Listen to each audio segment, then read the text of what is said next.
Komið í sæl. Ég heiti Ásta Vilhjálmsdóttir og er textílmenntakennari og klæðskerameistari.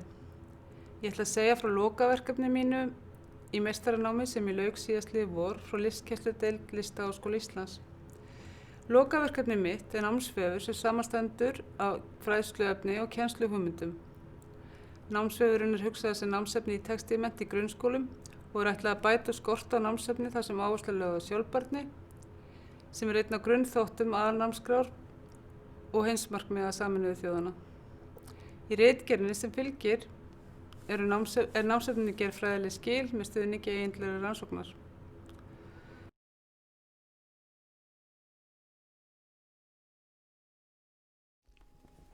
Það var komið að því að sýna ykkur vefsíðuna, fara aðeins í gegnum uppbygginguna formálinn það sem segir að mannkynið stendur á krossgötum og loftslagsbreytingar af mannavöldum eru staðreynd og við verðum að breyta stefnu hvað varðar auðlindanýtingu, framleiðslu og neyslu.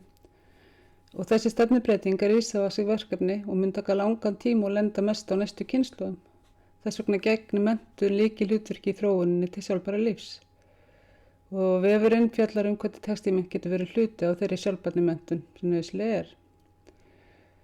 Og á síðunni, forsíðunni er jafnvægt svona aðeins helstu síður, svona shortcut á þar.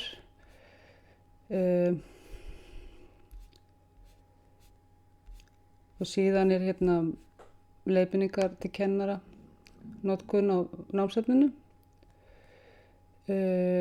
fræðsla, sjálfbærni neysla, textíliðnaður, úrgangur og hvað við getum gert. Og fjallað börn sem hafa áhrif, sem hvatning til barna. Og verkefni sem kíkjum við á leiðbeiningar og ég segi listaverkefnar henta sérstaklega vel fyrir menntun til sjálfbærni. Og mætti halda því fram að verkefnar hafa alltaf falið í sig sjálfbærni menntun. Sem hvetja nemendur til að gera hlutina sjálf að bjarga sér. Og þær felast líka í því að öðlast raunveruleg tengsl við hluti sem við notum öll og öðlast skilning á því hvernig og úr hverju þeir eru gerðir og skynja allt sem við notum kemur með einum eða öðrum hætti úr náttúrunni. Hérna er fjallað fræðsluefni og verkefnin aðeins. Hægt að fara áfram tengslið aðalnámskrá og linkur á hana, sjálfbærni, linkur á ritröðum, sjálfbærni sköpun og menntunarhlutverk, tengslið við markmið Sameinuðu þjóðanna sjálfbæra þróun. Það er að klikka á alla takkana hér. Og hérna er aðeins notkunin á námsefninu. Verkefnin og fræðslan eru sett fram sem hugmyndir sem kennari geta notað á þann hátt sem þeim henta best og þeir eru hvattir til þess að finna sína eigin leiðir í framsetninguna og byggja á eigin reynslu. Og framsetningin veltur náttúrulega á aldri og þroska nemenda og hugmyndin er að það sé nýtt til að vekja umræður í tengslu við verkefnin. Hérna á fræðsluna.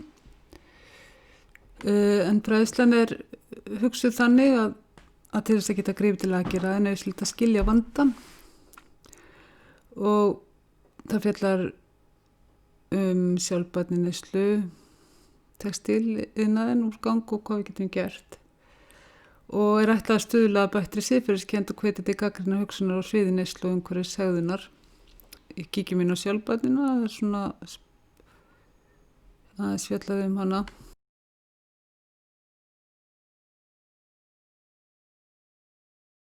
Hvað sjálfbærni er, náttúruauðlindirnar, lífshættir, sjálfbæra lífshættir. Við eigum bara eina jörð og eins gott að fara vel með hana og er borið saman sjálfbært líf forfeðranna við neyslu samfélag nútímans. Kíkjum aftur neyslu sem er náttúrulega grunnurinn af vandanum og mikil neysla.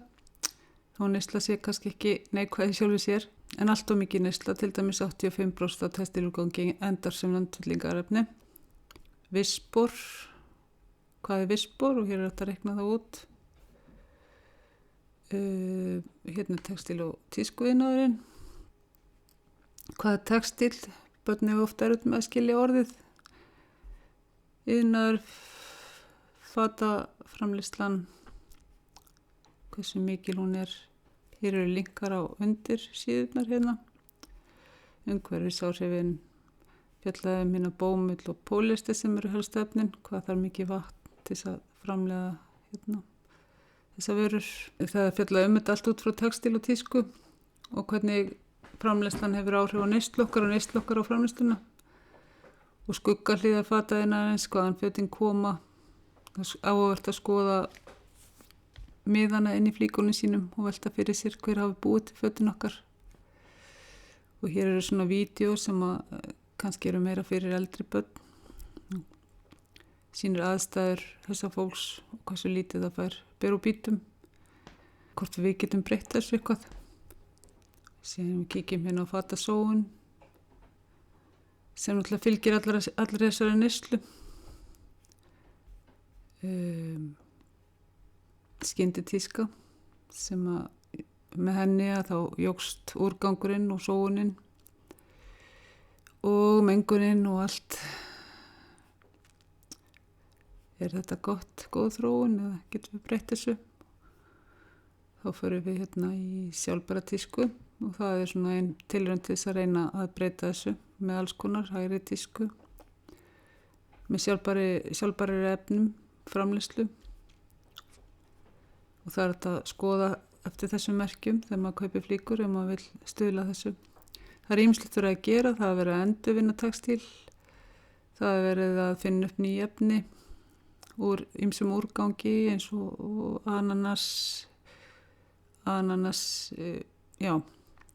úrgangi og sojaskeljum og öðru slíku. Það er þetta að leita sér upplýsingar vöruna áður en hún er keypt og það er verið að vinna hringlaða tísku. Það er þetta lengi líf fatana. Hér er fjallað ýmis samtök, fyrirtæki sem er að gera eitthvað gott. Hvernig þetta er að nota gamalt sem nýtt. Og síðan er smá hérna úrgang sem náttúrulega fylgir öllu þessu. Hann er meiri og hann náttúrulega mengandi. Lengi brotna niður bæði jörð og hafi. Plastfjallið. David Attenborough gefur góð ráð. Mikilvægt að flokka og endurvinna. Og síðan hvað við getum gert. Alls konar ráðum. Það hvernig við getum breytt okkur. Hvað hluti skipta okkur verulega máli í lífinu. Er það allt sem við kaupum eða er það eitthvað annað? Ráð, sanngirnisvottaður, vörur skipta máli. Hugsa hvort við þurfum á þessu að halda. Hvernig er þetta lengi líf fatana okkar hérna? Það er þetta að fara á skiptimarkaði og nytjamarkaði og viðburði sem hjálpa okkur í þessu. Hérna er linkur á verslunarmiðstöð í Svíþjóð það sem allt er endurnýtt og endurgert. Ýmislegt sem við getum gert sjálf. Hér er lítil umfjöllun börn sem hafa áhrif. Að börnum víðum heim hafa sýnt í verki að þau vilji og geti tekið þátt í þeirri þróun. Og sífellt fleiri dæmi að börn og ungmenni láta sig varða óréttlæti og aðgerðarleysi í mikilvæga málin sem hafa með líf okkar á framtíðinu og jörðinni að gera. Það er sagt frá hérna fyrirmyndum eins og Greta Thunberg og mikilvægt að sé hlusta á börn og hérna er sagt frá börnum í skólabörnum sem tóku mál flóttafólks í sínar hendur. Og hérna frumkvöld, bókgeradagur. Þetta er svona að hugsa sem hvatning fyrir börn. Þá skulum við skoða verkefnin. Mér langar aðeins að segja frá svona grunninum af þeim sem að liggur til þess tíma ég hóf kennslu í uppsöflu góðærisins og fór þá að hugsa alvarlega neyslu og sóun. Neysla var náttúrulega gífurlega á þessum tíma og hlutunum var hent ef eitthvað bilaði og nýtt keypt og ég fann hvað þessi neyslumenning hafði mikil áhrif á úlingana. Nemendur voru áhugasamir en það var erfitt að finna verkum þeirra tilgang og þau ætluðu ekki að vera í því sem þau sömuðu sjálf eða það sem við byggum til að passa ekki inn á heimilinu og endaði í geymslunni. Þannig að ég fór að þróa verkefni, svona samfélagsmiðverkefni sem að hafi tilgang og svona fara með þau á nytjamerkja og sína þeim hvernig hægt var að laga og endurbæta. Þegar við skoðum á verkefni úr endurnýjanlegum efni við og sem eru mjög skemmtileg. Þetta reynir verulega á skapandi hugsun og úrlausnir og þau eru svona ófeimnari við að reyna sjálf. Byrjum inn á því sem að safnast upp í stofunni eins og garnafgangar, nýta þau í svona lítilverkefni, puttabrjón og vef, litlar efnisklippur, safna þeim saman og nota í klippumyndi fyrir yngstu börnin. Sokkar safnast mikið upp á heimilum og líka í óskilamunum í skólum og hægt að vinna ótrúlega margt af þeim. Litlar handsokkabrúður fyrir yngstu börnin. Leyfðum stundum að gera leikhús sem er skemmtilegt. Einfalda sokkabrúður fyrir aðeins eldri börn, kannski öðrum þriðja bekk. þar sem að þau algjörlega útfæra sjálf og handsuma. Síðan flóknari sokkabrúðu með útlimum sem að kannski eldri börn, fjórðu bekk og eldri gera. Og svona hliðaverkefni með því svona lítil híbýli fyrir brúðurnar sem að þeim finnst skemmtilegt og er mjög ákveð að vinna það og koma kannski með kassa heimann. Síðan er ég með safnbetu, það sem alls konar smáhlutum er safnað, töppum og öðru slíku, komin leikföngum og útkoman getur verið mjög skemmtilega. En sjóræningi á skipi sínu, abi í húsi, fleira slíkt. Finnst gaman að leyfa þeim bara ofta að gera tilraunir með efnisbúta og afklippur og bara svona frjálsverkefni þar sem við prófum sig áfram.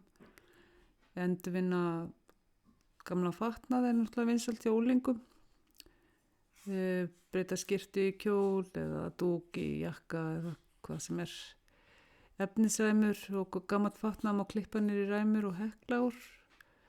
Og síðan hef ég nýtt svona það sem ég fæ líka úr óskilumunum staka vettlinga. Ég var erfitt með að sjá handavinnu bara fara í ruslið eða liggja á víðavangi, tína það upp og hundabæli, líkt og gott, teppi, hestur á priki og sokk og símahölstur. Töskur er náttúrulega alltaf vinsælt að reyna að minna á minnka plastnotkun. Að nota gamla gummi sængurver og gardínur og þrykkja á með mála og gera litla póka til að fara með í búðina fyrir grænmeti og ávexti. Plast er ótrúlega sterkt og synda henda svona veglegu plasti. Þannig að við höfum nýtt það í buddur, snyrtibuddur, pennaveski, samlokupóka, hekla úr plastpókum og gera tilraunir. Náttúrutengd verkefni geta verið ýmsu tagi og eru mikilvæg til að bara styrkja tengsl okkar við náttúruna. Fólk verið minni tíma úti og ekki síst börn minni frjálsileikjum voru oft bara svona hálf feimi við náttúruna. Gaman að fara með þau út. Það er að vinna verkefni úti eins og leynibælið sem ég vann í Listaháskólanum og með börnum í Vogaskóla. Það sem að þau voru ótrúlega kappsöfnum gera þetta eiginlega alveg sjálf, vildi helst ekki fara heim.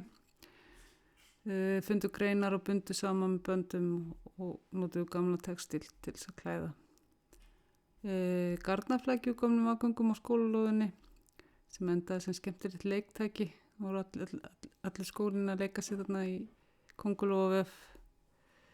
Verkefni þarf að fara út í göngutúr og finna dótari til þess að nota í verkefni, svo greinar, köngla, fjaðrir, laufblöð, kuðunga og ég vil að nýta tíman og búa til fallega myndir. Og síðan myndefni úr náttúrunni að fara út og skoða, velja sér eitthvað viðbúsefni til að sauma. Hérna er þemaverkefni, fuglar á nágranninu og blómaflækja. Samvinnuverkefni, líka skemmtilegt. Og lokum samfélagstengd verkefni sem að náttúrulega gefur vinnu þeirra gildi og þau finna að þau geta gefið af sér ef þó séu börn og eru kannski góður aðstöðu að reyna að hjálpa öðrum. Ég gleymdi að segja að það er hæfni við tengjast hverjum flokki hérna. Hérna gerum við skart fyrir vinaskóla í Malavíu, það segja við söldum og söfnum fyrir þau og hérna gerum við íþróttabóka fyrir sama skóla sem að vantaði sárlega. Barnaheimili í Afríku, fallegt verkefni sem unglingar unnu. Við fengum myndir af krökkunum og síðan myndir af þeim í fötunum og merktu börnunum sem áttu að fá fötin. Öskubóka fyrir sömu samtök fyrir barnaheimili í Afríku og þau hafa gert sömu töskur og selt og gefið til góðgeramála og tekið þátt í sjálfboðalega starfi hjá bókastöðinni. Síðan er hérna verkefni sem ég fann frá kennara í hátíðsskóla og ætlunin er að vefurinn verði lifandi og það kom inn fleiri verkefni, jafnvel frá öðrum. Þakka ykkur fyrir að hlusta.